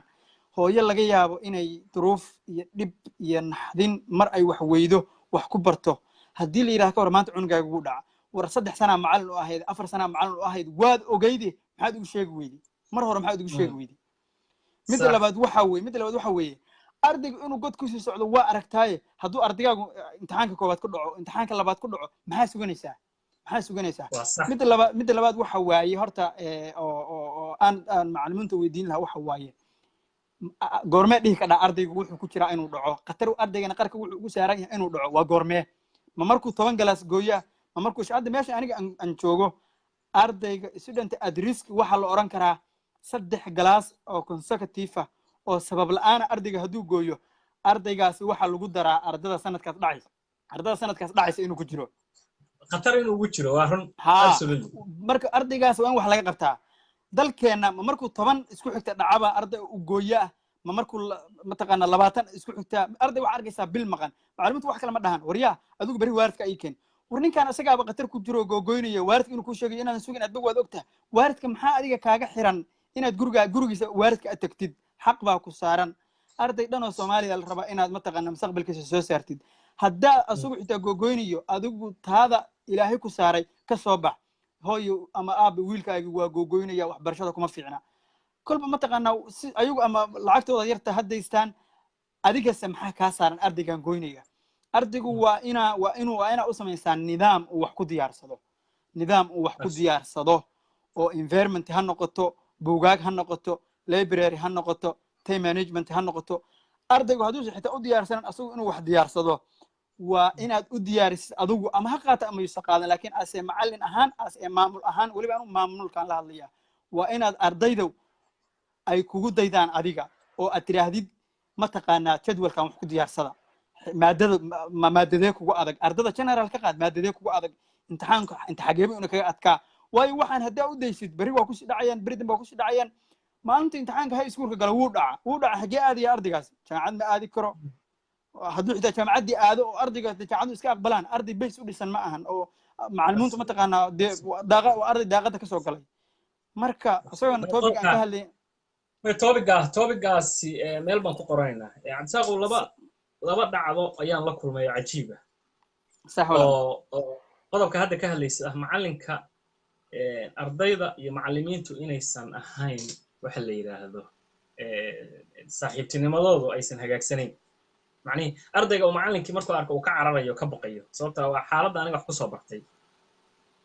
hadda generation cusub baa waddanka haysta laakiin generationka cusbaa waxaa moodaa oo wax soo bartay oo dal kusoo laabtay inay isla dhaqankii weli ku taagan yihin ayaga laftirkooda sax dhaqanka ugu daran waxaa ka mid ah waxyaabaha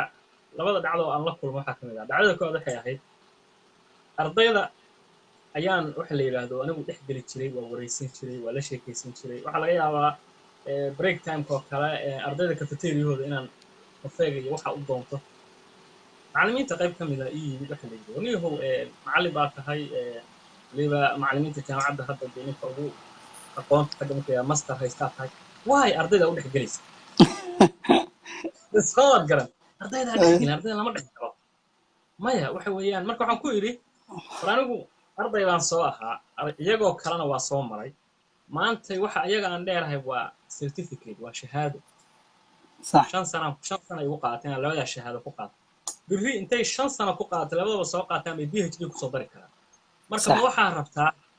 inay maraan wadadii inay ayagana ardayda ka dambaysa wax bari doonaan ay mariyaan wadada ayaga aan maanta mariyo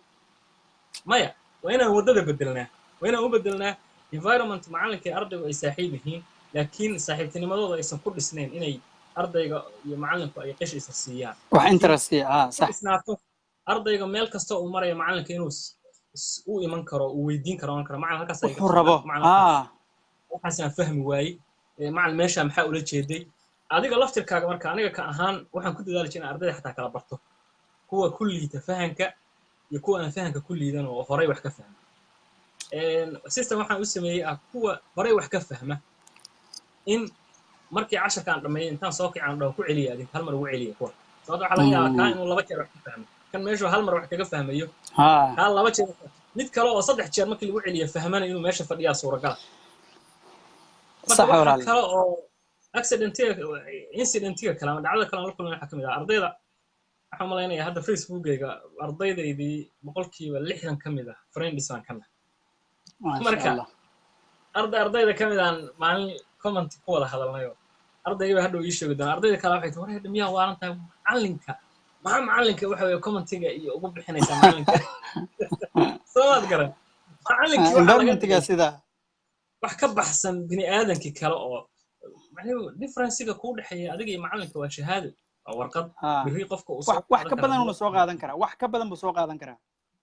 marka adiga haddii bulshadii aad u tahay tusaale waa inaad bulshada tustaa wallahi waxaan xasuustaa hindiya waxaan qaadanaynay seminar departmentigeeda nimanka seminaarka bixinaya qaarkood 60 sano 70 sano experience macallimiin haysta waa professoro timo cadaadeen ardayda waxay isku dayeen hindida iyadoo aan isku sanadka ahayn inay markii la qadeeyay qadada qof walba asaga qoranayo oo self waxay ahayd waxa la yiraahdo self service koobtii iyo weelkii ku qadeeyay intay ka qaadanay qashin ku riday waa ka diiday no anaa ku riday qashinkayga meeshiis sinaanta tusaysa walaal ما يوحو كتوسيا أنا شخص سيمنتي كلي أقوانته كبير يعني لكن أي تام عن هذا إسمها أنا أديك أسأل وش قيسي وش قدي أسأل لجرب هنا أقبل مركا ضيدا أوكي نيو توبيك جان حتى سؤال كلا عن وحلي هذا عن كوبيان مركا لقى صباحه وحلي هذا وح آخرس كوح برشادة كوسابسان وح أديك أدبرتي ما دوين كشعادة كبرت مركا لقى صبود واحد شيره akhris kale oo maskaxda kobciyo oo ka baxsan waxa jaamacadda ku baratay haday buugaag novel noqon lahayd haday buugaag kale noqon lahayd haday cilmi guud ay noqon lahayd sax ka ay sheeg waxa la yiraahdo adoo ku base gareynaya aqoontaada ma an social qofka inuu noqdo iyo qofka inuu wax akhriskiisu bato ma wax isku xiran baa qofka inuu san bulshaawi ahayn markuu qofka wax akhriska badan dadka qaarkood waxay aaminsan yihiin qofka wax akhriska badan inuusan ahayn bulshaawi uu yahay qof xirxiran new samad garan warun maxaa ka maxamuud dhexeeya warun maxamuud horta qofku hadduu isku koobo wax akhris keli ah oo uu yiraahdo anigu waxaan akhris ahayn ma aadayo horta waxaa laga yaabaa waxaas inuu si kale u fahmo oo xitaa maskixiyan qofkii mataqaanaa ay laftiisa wax u gaaraan oo waxaan uu akrinaya hadduu focus gareeyo den maskaxdaadu mar walba waxay u baahan tahay mar waxay u baahan tahay inaad wax akridid mar waxay u baahan tahay inaad bulshada time la qaadatid mar waxay u baahan tahay inaad mataqaanaa xoogaa mataqaanaa familka aad mataqaanaa time la qaadatid wax akhrisku wuu fiican yahay laakiinse qofku hadduu keli ah uu isku koobo wax akhris waxay mataqaanaa dhib u keenaysaa naftiisa wax akhriso laakiin bulshada ha ka dhex bixin wax akhriso laakiin wax akhriskaagu yuusan noqonin wax bulshada kaa saara dadku waad aragtay Soomaalidu waxay yiraahdeen hebel buug baa madax maray waxay ka wadaan waxa waaye ninkaan aflaan sac wax u akhrinayaa qofka horta qof walba qof intuu wax ka akhris badan yahay waxay wax ama diini ha noqdaan ama maadi ha noqdaan qof walba intuu wax qofka kale wax ka akhris badan yahay maskaxdiisu way ka wax qaban og tahay wayna ka fahmad og tahay qofka kale inkastoo fahmadu dee laftigeedu ilaahay bixiyo laakiinse qof dee markasta wax akhriya inta badan iyo qof marmar wax akhriya ha isku mid ma ahan laakiinse dad badanoo way jiraan intay wax isku akhris kaliya isku qufuleen kabacdi maskaxdooda si kale noqotayba ama si u waashay ama si kale waxyaala psychology iyo waxyaala kale iyo theories iyo intay akhristeen bay waxay rabaanba naftooda inay theorieska ay ku dabaqaanba absolutely صح marka waxbarashadu kuma dhahayso waxbarashada iyo bulshadu way mataqaanaa way isku xiran yihiin oo xiriir bay wada leeyihiin wax akhriso laakiinse ha ku talax tegin anigu midda kaloo aad aan u jeclahay waxa waaye oo caawa aan kusoo celcelinaya waxa weeye ardaygu wuxuu xaq u leeyahay yuusan ka baqin ardaygu wuxuu xaq u leeyahay asagu oo xaq u leeyahay yuusan ka baqin meeshan lacag baa laga qaadaa baryo kuma dhigto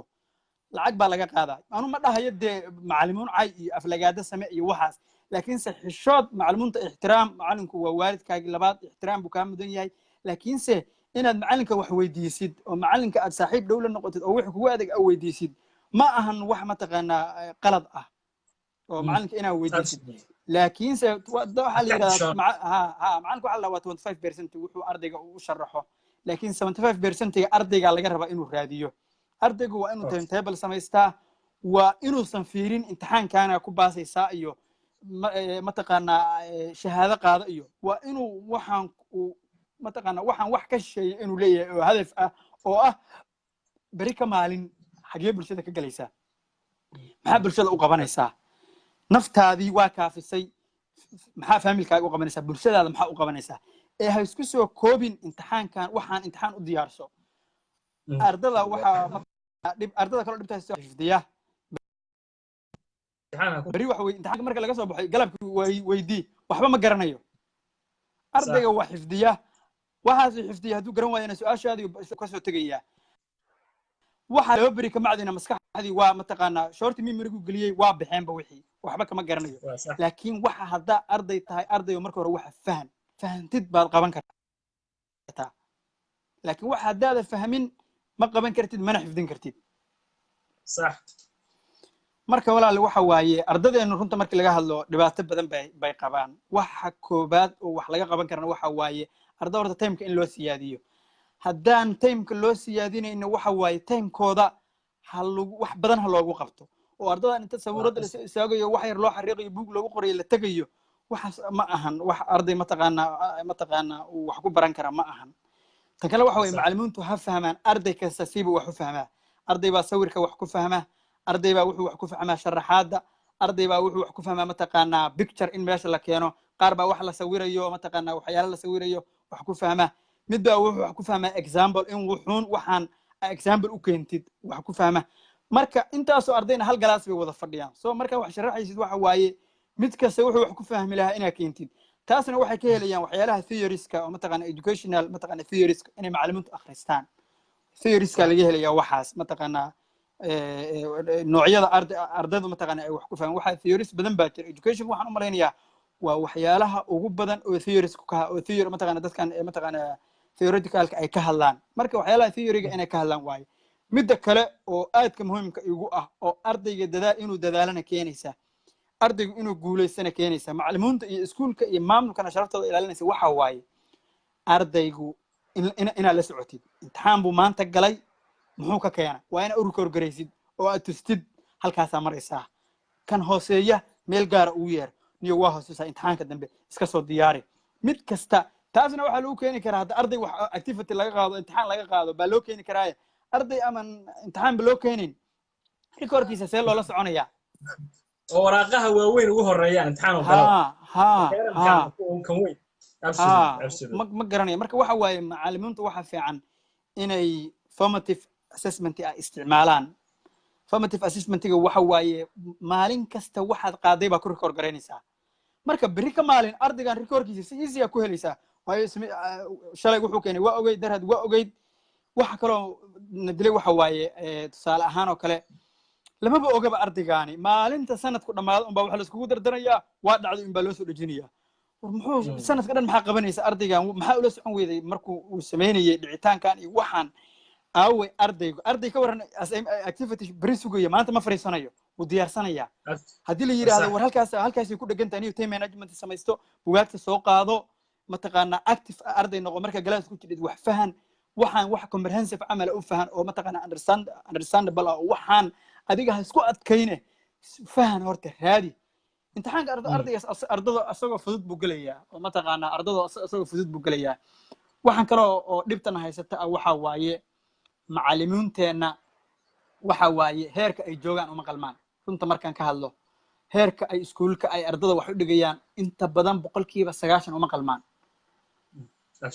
khibrad way haystaan ayaga laftigooda waxyaalo badan oo mataqaanaa muhiim oo runtii in la sheego mudan way keenaan macallinku dee nidaam arday macallin maanta arday hor istaagay iyo macallin 10 sano 15 sano dhigayay khibrad wuu leeyahay laakiin hadda ma ahan aqoontaadiiba kuu siyaaday micnaheedu ee waxa weeye khibrad qaab imtixaan loo diyaariyo iyo qaab arday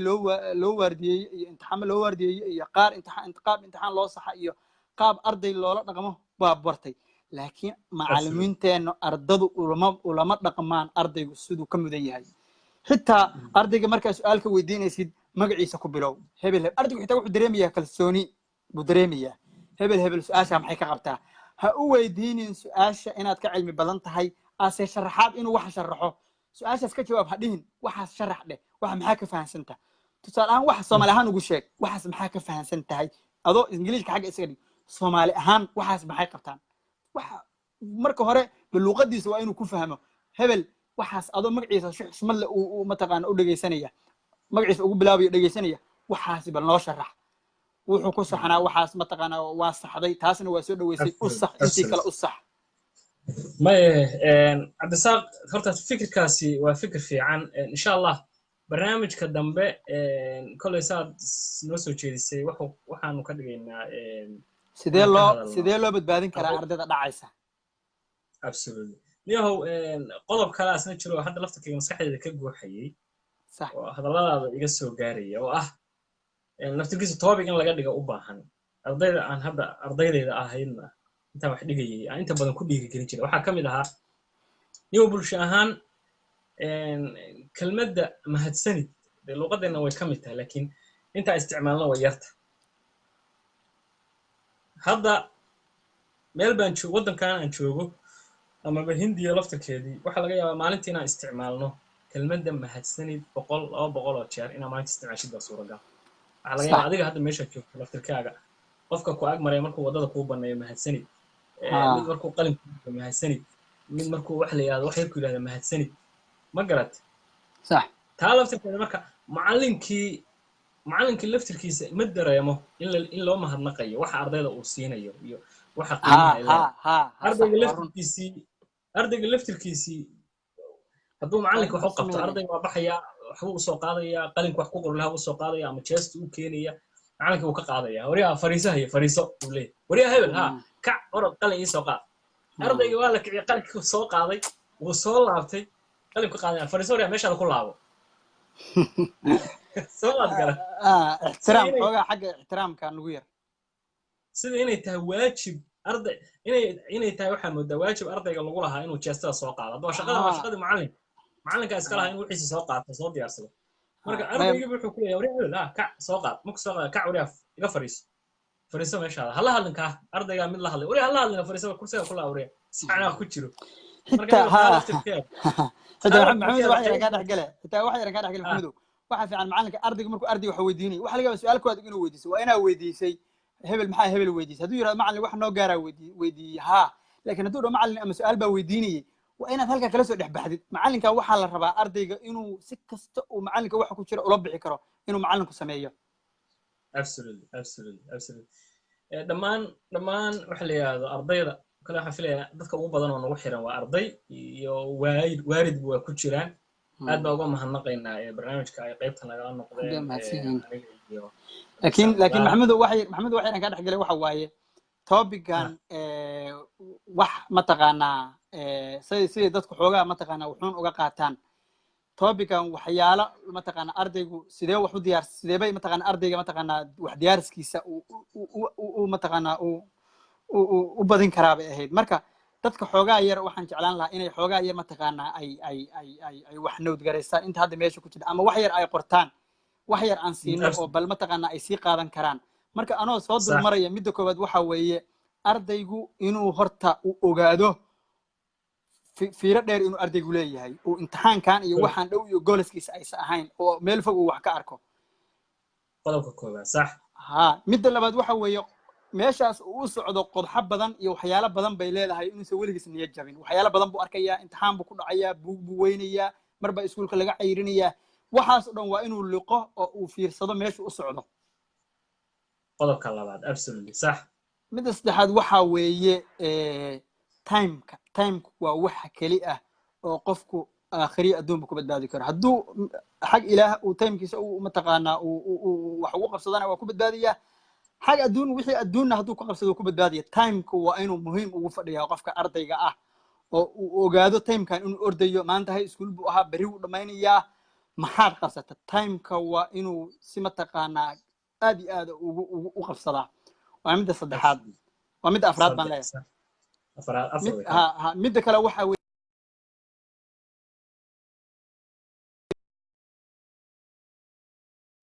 diyaarinayo oo wixii ku adkaagana qof uu ku tabayo ama macallin ama arday kale wixii ku adkaaga inuu kula noqdo intuu asagu karaankiisaana 3 jeer 4 jeer 5 jeer inuu kusoo celceliyo wuxuu asagu qabsan karo absolutely sax midda kale waxa weeye meeshu wax ku akhrisanayo ardayga meeshu wax ku akhrisanayo waa inay tahay environment loogu talagalay meel wax lagu akhrin karo meel telefoon kugu soo dhacayo oo xagga mid kale ka qaylanayo oo xagga mataqaanaa mid kale wax telefoon ku hadlayo ardayga waxba kuma akhrisan karo ardaygu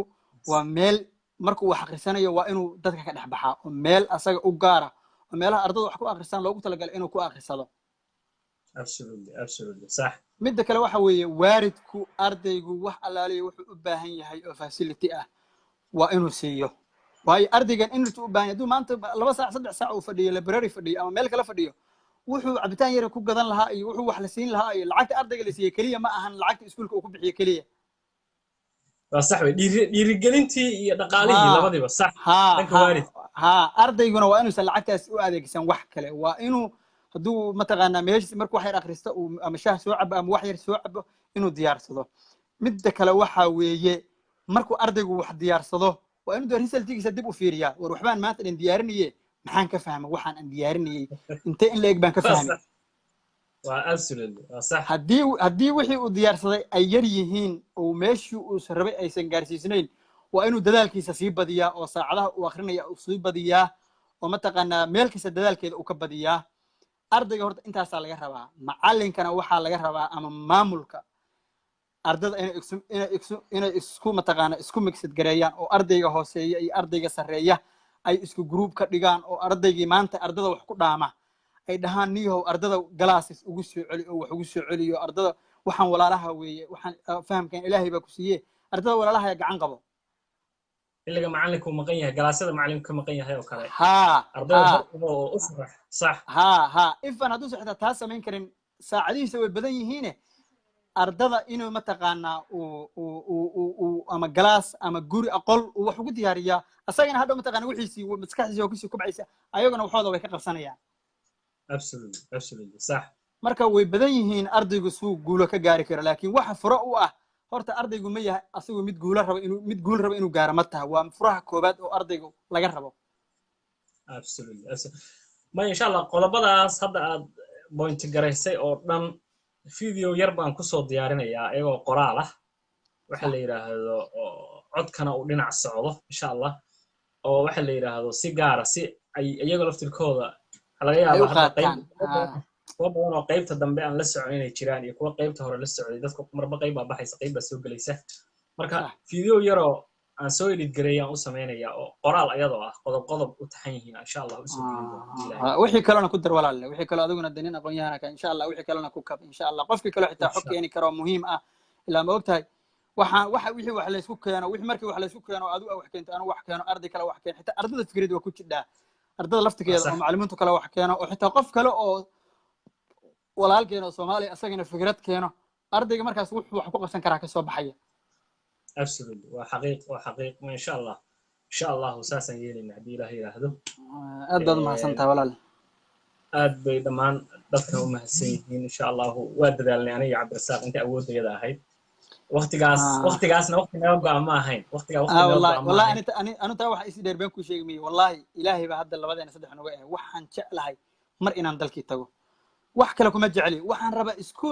iskuul kasta meeshuu doonaha ku yaalo meel aan Soomaaliya magaca dadka Soomaali sheegta meel allaali meeshan iskuul tagi karo inaan tago maamulka iyo iskuulka dadka haysta inaan la hadlo aniga inay qaataan iyo inay saqaadan anigu ma taqaan ayaga u taala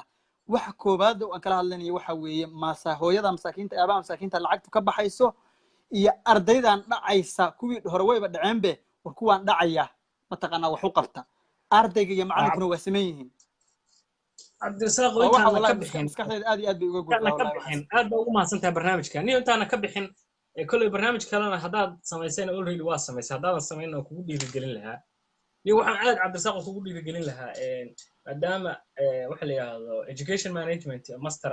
diyaarinaysa niyo projectigaaga inaad ka diyaariso education systemka waddanka ka jira inaad project ahaan ku diyaariso hadii duruufta ku saamaxayso waliba xog xaqiiqi ah ka qortid daniyo taas horta markaan buugga diyaarinayay waxaan isku dayay inaan wax dalkayga qoseeyo aan ka diyaariyo way ogol yihiin dadkaani waxay ku leeyihiin thesiskaaga mataqaanaa thesis titlekaaga dalkaaga waa kasoo dhigi kadhaa laakiin hadda waxay rabaan markaad data collectionka samaynaysa inaad dalkaagii aadid oo xaqiiq waxa aad ka keentid marka dalkiina maxamuud cabdicasiis maxamuud salaamina adiga dhammaan khiyaarta kale marka walaal waxa waaye waxa igu adkaatay inaan dalkii aado haddana iyo wax badan ba anigu waxaan gogol gareeyay bal educational systemka Soomaaliya laga aqbalo meel kasta mid waxba ku qoran isma leh mid walba waxba ka qaldan mid waxa arkaysaa ma taqaana marka fiirisid wax sax ah qof horta waxaan jeclaan lahaa anu wallahi waxaan jeclaan lahaa dadka halkan ku jira qof de aqoon ilaahay si oo educationka ma taqaana education systemka Soomaaliya haya ama update ha ahaado ama sanad hore ha ahaado anu waa waayay marar badan baa isku dayay laakiin isma leh oo way kala mid walba waxba wax qaladaada ku jira kan wuxuu leeyahay waxa la sameeyay 1997 mid wuxuu leeyahay waxa la sameeyay 2017 mid wuxuu de wax sequence inay ku socdaan way oo markii book la qoro hadii bookii la bedelo de reference waa inuu keeno oo ah boogan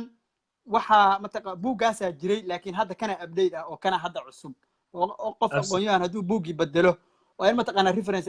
update waa in la helo hadda dalalka adduunka education systemkooda update gareysid kii ugu dambeeya saa kugu soo baxaya oo dadkii qoray meeshii laga qoray jaamacaddii qoray dadkii qoray ay mataqaana ay ku qoran tahay marka wallahi waan jeclaa in mataqaana aan dalkay ka soo diyaariyo laakiin wallahi mataqaana aad kaas ay saamixi weyday laakiinse thesis titlekayga hadda waxa weeye sidee mataqaana waa topic hadda aan ka hadlayna mataqaana waa mataqaana management of student at risk marka macallimiinta su'aasha ugu badan aan weydiiyay waxa waaye horta kow meeqa sana adu macallin ahayd midba wuxuu leeyahay 7 years 10 years 5 years isku xog xitaa kuma siinayaan markay ay mataqaana ay su'aashaada ka jawaabayaan xog badanna waa helaysaa marka waxaan waaridka ugu soo celcelinaya waxa waaye waaridka wax ugu soo celinaya maxamed waxay halkaan ku noqdeen waxbarashada ardaygan waa nin cararayo silsilada lagu hayo asaga muhiimad badan la siin mayo laakiin waxa weeye muhiimaddu waxay ku soo laabanaysaa waxa weeye waa waalidkii iyo maamulkii iskuulka xogta ardayga qofka la rabo labada qof oo la rabo in xoog la saaro waa labadaas صح marka macallimiintu markasta waxay ku leeyihiin waaridka waa la xiriirnaa foomkaasa haysanaa mataqaanaa hadduu ardaygu laba beri gooyo dee waaba arday hal maalin baa u dhiman waaridka waa la xiriirnaa waa inuu joogo dadkaanan iyo waaridkan waa dad daacada waxay ku leeyihin de ardayga halkaasu aad anigu waa soo dira de meelahaasu aaday ku leeyihin lakin hooyada waxay leedahay ayadoo wiilkeeda iska jecel hooyaday ama hooyo ayadoo wiilkeeda jecel ba waxay leedahay macallin maanta cafi waxaa la aad ayadoon meel u dirin ba waxay leedahay anaa meel u dirsaday leedahay laakiin waxaa la rabaa inay runta sheegto waxaa la rabaa inay tirahdo ninkan waa gooye marka la leeyahay hooyo wax ka maqashay macallinku inuu ardayga dilo macallinku inuu ardayga dila ma ahan ardaygan waxaa la rabaa inaa kasbasid hadduu ardaygu waa gooye haddii la yidhaahdo micnaheedu ma ahan ardaygaani dee kasoo noqosho ma lahan wax kastoo adduunka dhaca kasoo noqoshay leeyihiin maanta ha u noqonin waxa kale iska daa waxa kaloo niyo aad maxamuudow aan u jeclaan lahaa waxa weeye dhalinyaradeennu 95% dhalinyarada wax barata waa dhalinyaro banooni dheesha oo balwad bay leeyihiin aniga wallahi haddii layla tashan lahaa banooniga daayim ma dheheen waxaana u dhehen waxa weeye hadda ma yeelayaan ilma ilaalin ka dho mana yeelayaan laakiin waxaan dhihi lahaa nimayo banoonigiina dheela laakiin yaysa ini ka hor istaagin mustaqbalkiini iyo waxbarashadiini waa inaa isku baalansi garaysaan kolba banooni haddaa anugu dhoodaana yeeli mayo haddii hooyo tirahdana yeeli mayo haddii macallin yidhaahdana yeeli maye bidixda ku qabsada waxbarashadiina iyo wixiinuna midigta ku qabsada qof walba balwad buu leeyahay qof kastoo meesha jooga balwad buu leeyahay maamadu balwad bay leedahay maamooyin kale la soo sheekaysata odagu BBC oo meelaha ku dhageysta saas uu leeyahay macallimiintu xitaa balwad bay leeyihiin ardayguna waa inaa balwadiisa ogaatid hadduu banooni leeyahay kolba intooda badan way ciyaaraane ha oran waxaan waa wax qashina waxaan iska daa wax fiican banooni maaha runta markaan ka hadlayo anu hadda ma difaacayo laakiinse nin baa ka hela ninkaasna waxaa raba in waxbarashadiisa dhamaysto see marka la iskugu wadayaa weye inuu labadaba isku wado aad iyo aad marka waa inaad tiraahdo niyow isku balance garee waxaan oo mustaqbalkaaga banooni ha u sheegin dad badan waxaa jira wallahi dhalinyaro aad waxaan ugu faraxsan anigu hadda wallahi aan qaano ayagoo banoonigooda dheela bay haddana waxay aadaan waxbarashadooda waxaa arkaysa asagoo hadda banooni ka yimid banooni mar kasoo qubaysan librarigu aada 2 saac banooni dhashay ama 1 saac dhashay inta kale maxaa ku qabataa time badan baa heli ka dhaa xitaa maskaxiyan way u baahan tahay inaad ardaygu mataqaanaa ama xoogaa jimicsiga sameeyo ama wax sameeyo way hadhow asagoo hamuun qabo wax diyaarin karo imaanayaa laakiinse de waxaan yeysan noqon mustaqbalkaagii banoonina mustaqbal soomaali kama gaadho horumar 20 sano dheelayaan meel kama gaarayaan marka wax badan baa raba in la isku wado walaal hadday duruuftu noo saamxado kole in ragga aan naqaanana waa kaashanaynaa at least hal maamul iskuul haddaan soo qabanno waxa weeyaan waa insha allahu kole wax tallaabo hore qaadnay noqon doonto xog fiican buu siinayaa macallinku weliba niyo fariimeena waxaan jeclaan lahaa maxamuud walaalle adoo raali adaa ku watay waxaan jeclaan lahaa fariimeheenaan de wixii aan qaladnay dee mataqaanaa waa mataqaanaa dee cidna naguma qaadanaysa laakiin wax aan saxnay waxaa fiican iskuuladeena in la geeyo waxaa jira yara ma og tahay laakiin arday ama maamul ama iskuul wax badan ka bedeli karaa nin dhalinyaro ayo hadda halkan ku jira wuxuu yidhi 3 iskuul baan hayaa guruubyadooda marka laftirkiisa waxaan ka codsanaynaa mid boosaaso ay laascaanood iyo cadaadu waxaan ka codsanaynaa inuu gaarsiiyo laftirkeena wixii aan saxnay wixii aan qaladnay waa qaladnay iyadoo waqtigeeda shaydaan bay ka ahaadeen sax waqtigeeda marka insha allah waxaan noo ballana topic ayaga dambe iyo kale labada waqtigii firaaqaan helno iyo inaan laftirkayga soo raadiyo dhankayga ka soo raadiyo inaan at least soo helno hal maamulay iskuul si asaga laftirkiisa dhankiisa xog aan uga helno niyo topic wallahi waxyaalo badan baa walaal la bedeli karaa weliba anigu aad waxaan usii dhaliilayaa maamulayaasha iyo dhanka wasaaradaha waxbarashada waayo wasaaradda waxbarashadu hadday la imaan lahayd mataqaanaa waxyaalo adag iskuulada qaar baa iska xirman lahaa requirementiga haddaa adu waxba iskuulka hala doodin requirementiga laakiin haddaa xoogga u saartid aad tirahdo requirementiga haddaa dhammaystiri weydid aniga dee mataqaanaa niyo waxa iskuulnimada ku tahay waa kaa qaadaya oo wax yaroo simbila waaye laakiin waxaa fiicnaan lahayd iskuulladu in isla xisaabtan dhab ah ay yimaadaan oo maamulku uu boqo uu yidhaahdo kolba soo gudbi ardada wixii dhacay maxay ku dhaceen wixii baasay waa aad baad ugu mahadsantahay waliba bilad lagu siiyo laakiinse isla xisaabtan inuu yimaado aad iyo aad bay u fiicanta ما شاء الله ان شاء الله ريحه ناقصنا هدي لهيره ان شاء الله ولا ادي اد بن سلام يا داودياشا ادي اد بن كو سلام يا ولا اديga maxamuud ninka la yiraahdo maxamuud zoori cabdi casiis iyo dhamaan dad daawadayaasha adi aad baan u salaamaya waana mahadsan yihiin wixii xoga hadda dadku ha noo reebaan oo waayo labadeenu keliya mataqaana walaale inta haynaa yar laakiinse dad badan oo waxaa jira xog aan ka heli karna marka walaalayaal dee aniga maxamed waxba inima dhaame walaalihiin baan nahay wixii xoga oo noo haysiin mataqaana waa nala wadaagi kadhaan hadday maamulayaal noqoto hadday xitaa mataqaanaa dad kale oo mataqaanaa hadda iskuul aan dhigin laakiin maamulo soo aha ay noqoto laftigiisa mataqaanaa xog baan ka helaynaa aad iyo aad baan u mahadsantihiin anuu hadda xilli dambe ii tahay waa iska sii seexanaya mar dhow laakiinse anytime oo walaale firaaqa haysa insha allah way soo qaban karta hadduu ilaahay idmo insha allah insha allah haye cabdi haye walaale nadaar saq nadaar insha allah haye walaale haye calaykum salaam